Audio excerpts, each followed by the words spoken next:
আমি পাকনামি কইরা battery import করতে গেছিলাম, তো ৩০০ টাকা দিয়ে ব্যাটারি কিনা আমাকে ৩৫০ টাকা ট্যাক্স দিতে হয়েছে।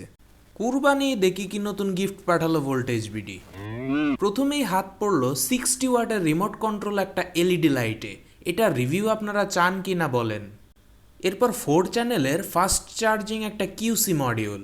এইটা যদি বাপ হয়ে থাকে, এর ব্যাটার রিভিউ কিন্তু খুব খারাপ, আর মাথা খুব বেশি গরম হয়। তো বাপ ব্যাটার একসাথে রিভিউ দেখতে চান কিনা বলেন। এরপর ব্যাটারির কাহিনীতে একটু পরেই আসছি। আপনারা অনেকেই আমার ভোল্টেজ অ্যাম্পিয়ার মাপার এই মিটারটা নিতে চান, কিন্তু দারাজে ওটা আগে পাওয়া গেলেও এখন পাওয়া যাচ্ছে না। সেক্ষেত্রে আপনি এই মিটারটা কিনে নিতে পারেন। এজন্য এই কিউআর কোডটি স্ক্যান করতে পারেন।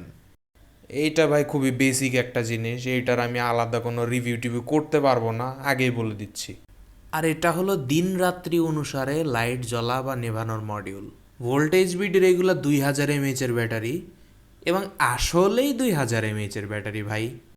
আমি পাকনামি কইরা ব্যাটারি ইম্পোর্ট করতে গেছিলাম, তো ৩০০ টাকা দিয়ে ব্যাটারি কিনা আমাকে ৩৫০ টাকা ট্যাক্স দিতে হয়েছে।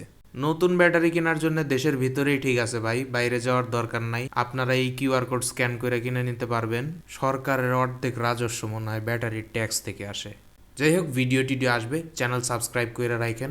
আসসালামু আলাইকুম।